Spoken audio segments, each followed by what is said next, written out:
Hey yo Kuro Lovers! Kali ini Kapten Kuro akan mereview manga One Piece chapter terbaru, yakni chapter 1057. Tapi sebelum itu Kapten Kuro mengucapkan selamat hari kemerdekaan untuk tanah air kita tercinta Indonesia.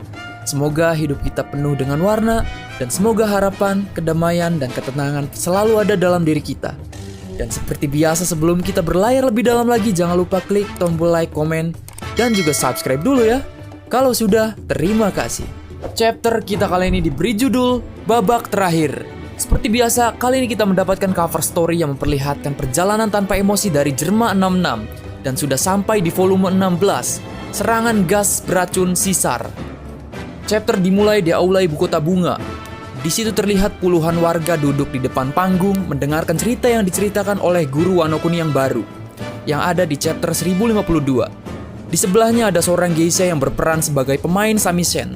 Guru menceritakan kisah itu seperti puisi Jepang. Dia mengatakan bahwa di bawah langit gelap Onigashima, badai tumbuh besar. Auman binatang itu semakin keras dan suara naga Azura bergemuruh. Hujan turun di pelabuhan Habu dan membasahi dedaunan musim gugur.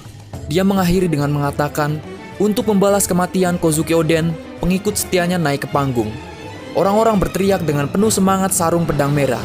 Guru itu mengatakan dia tidak memiliki bakat verbal yang hebat, tetapi dia meminta orang-orang untuk memberinya kehormatan untuk menceritakan kisah ini. Sebuah cerita yang dimulai pada malam festival api.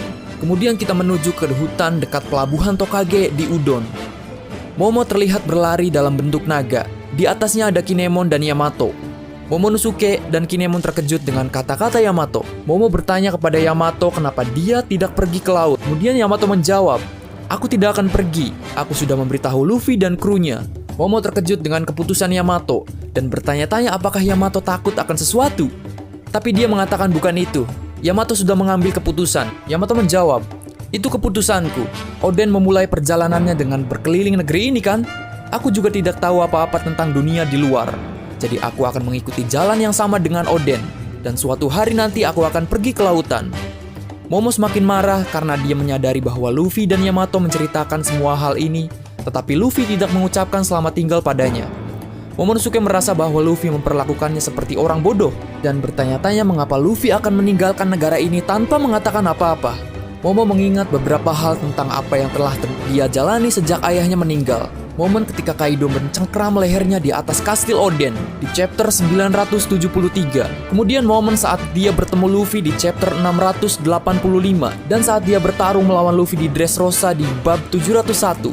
Momen saat mereka membuat aliansi di Zou di chapter 819, saat Kanjuro menculiknya di chapter 976, dan saat dia menyebut namanya di depan Kaido di Onigashima di chapter 986, dan yang terakhir saat Luffy memintanya untuk menghentikan Onigashima setelah melawan Kaido dengan tubuh dewasanya di chapter 1026.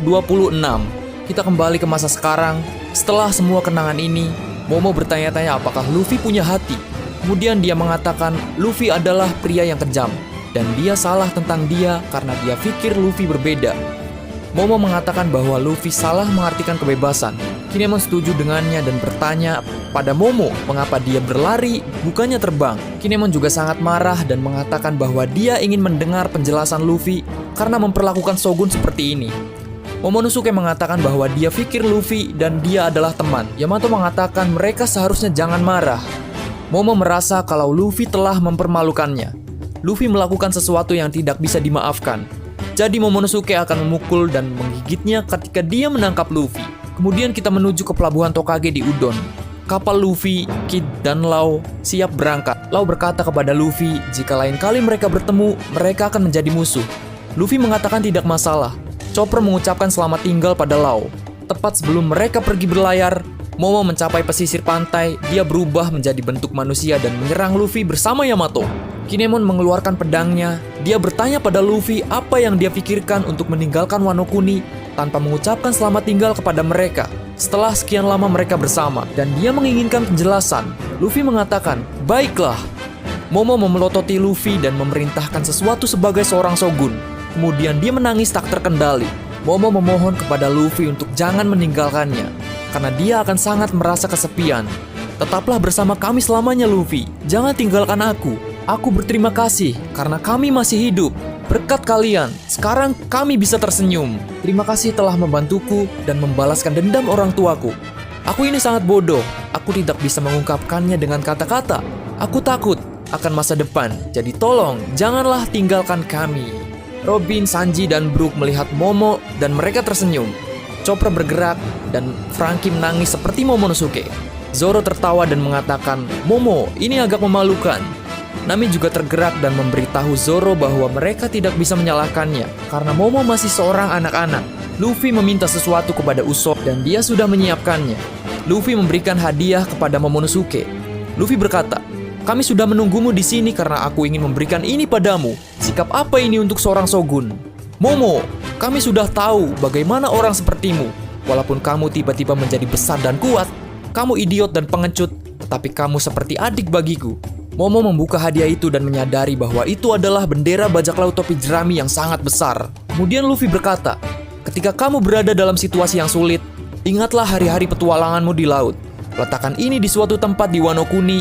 Jika di masa depan ada beberapa orang berbahaya datang, tunjukkan ini pada mereka. Katakan pada mereka jika mereka membuat salah satu dari kalian terluka, itu berarti mereka ingin bertarung dengan bajak laut topi jerami."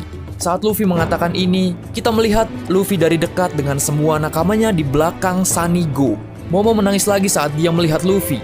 Momo berkata, "Jadi aku adalah salah satu dari kalian." Kemudian Luffy memberitahu mereka bertiga, "Jika kalian memutuskan ingin menjadi bajak laut, aku akan datang.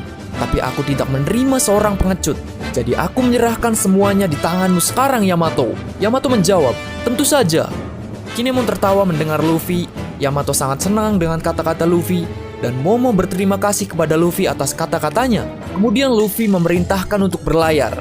Kru lain mengucapkan selamat tinggal pada Momo. Saat mereka melihat kru topi jerami pergi, Momo memberitahu Kinemon bahwa dia akan melampaui Kozuki Oden suatu hari nanti.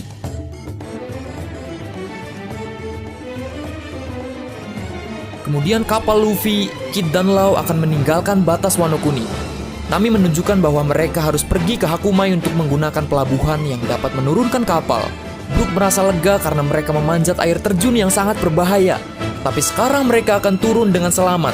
Chopper juga senang. Tapi Kid mengejek mereka ketika dia mendengar bahwa mereka akan menggunakan pelabuhan itu karena lebih aman. Kid berkata, "Itu keputusan yang cocok untuk pecundang seperti mereka." Luffy dan Law menjadi sangat marah mendengar kata-kata ini. Kru topi jerami memberitahu Luffy agar tidak terjerumus dalam ejekan Kid karena tidak ada salahnya. Bajak laut hati memberitahu Law untuk menggunakan jalur yang sama seperti kru topi jerami. Tapi di sini Luffy memerintahkan Jinbe untuk membiarkan dia menyetir kapal. Kru memberitahu Luffy untuk tidak melakukan sesuatu yang gila. Ya, kemudian terlihat akhirnya bagaimana 3 kapal jatuh di atas air terjun Wano Kuni ketika Luffy, Law, dan Kid menyadari bahwa mungkin bukan ide yang baik untuk pergi ke sana. Kemudian semua kru berteriak, "Tidak, kita semua akan mati." Lanjut, narator berbicara saat kita melihat wajah Luffy, Law, dan Kid. Narator mengatakan bahwa kekuatan para penjahat ini yang diberikan kepada Shogun Momonosuke dan Kinemon tidak diremehkan. Mereka datang membawa malapetaka dengan kekuatan seperti Raja Kebijaksanaan yang sebenarnya. Bahkan Raja Naga Kaido dan Great Oiran Yokai tidak bisa mengalahkan mereka. Dan sekarang mereka pergi dengan nafas terakhir yang membelah langit Wano Kuni. Kita kembali ke aula ibu kota lagi. Guru terus bercerita, dia sekarang berbicara tentang Orochi. Ketika mereka mengira dia sudah mati, kebenciannya membuatnya pergi untuk Putri Hiyori. Tapi Denjiro, pengikut nomor 2 Kozuki Oden, memasuki adegan dengan pukulan bersih. Itulah akhir dari Kurozumi Orochi. Petir bergemuruh menimpa mereka. Dengan begitu, Onigashima dan Raja Naga Kaido juga jatuh. Awan gelap yang menutupi langit Wano Kuni selama 20 tahun, kini perlahan menghilang. Tapi sesuatu yang luar biasa terjadi. Orochi yang terbakar menatap mereka dan berkata, kebencian terhadap Kurozumi akan mengutuk negara ini sampai akhir hayat. Tapi Putri Hiyori mengingat semua penderitaan yang dialami negara ini selama 20 tahun terakhir. Tidak ada sedikit pun tanda ketakutan di matanya. Ketika guru menceritakan kisah, kita melihat beberapa panel yang menunjukkan apa yang terjadi di Onigashima. Kemudian guru melanjutkan dan mengatakan bahwa Putri Hiyori mendorong Denjiro ke samping dan berdiri tanpa rasa takut di depan Orochi yang terbakar. Dia memiliki kipas di tangannya dengan simbol Kozuki yang dia tunjuk ke Orochi. Dalam benaknya adalah kenangan ayahnya, ibunya, dan tanah air Wano Kuni. Di halaman ganda yang bagus, kita melihat warga berteriak bahwa mereka telah menunggu bagian ini. guru meminta mereka untuk berteriak bersama. Putri Hiyori berpakaian sebagai Komurasaki berbicara kepada Orochi. Hiyori berkata, Kurozumi dilahirkan untuk terbakar. Dalam bahasa Jepang, Kurozumi berarti arang. Warga berteriak saat Hiyori menangis mengingat Oden dan Orochi terbakar hidup-hidup. Geisha termasuk Toko memainkan samisen dengan keras saat guru mengatakan festival api berlanjut untuk mengenang kisah balas dendam yang sukses dimulai di pelabuhan tempat berkumpulnya bulan sabit terbalik. Kisah berdarah kebangkitan klan. Kemudian kita melihat foto Momonosuke dengan keluarganya dan semua temannya. Hiyori, Sarung Pedang Merah, Yamato, Shinobu, dan Tama. Narator berkata lagi, ini adalah kisah tentang bagaimana para pejuang yang terkenal pernah mendapatkan kembali kejayaannya. Dan mereka melakukannya tepat pada waktunya. Di akhir chapter, Momo kebingungan di mana dia harus meletakkan benderanya. Tirai cerita ditutup dengan kata-kata terakhir dari narator. Sekarang, mari kita istirahat sebentar. Jika ada kesempatan, kami berharap dapat bertemu kalian lagi.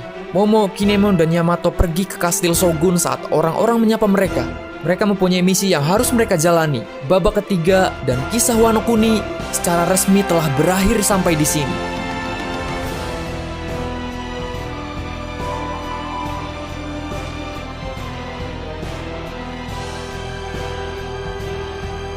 Dengan bunga sakura terbang di sebuah negara, akhirnya bebas dan dengan masa depan yang cerah. Yap, dan tambahan untuk minggu depan, chapter tidak libur guys. Sekian dari Kapten Kuro, terima kasih dan sampai jumpa di video selanjutnya.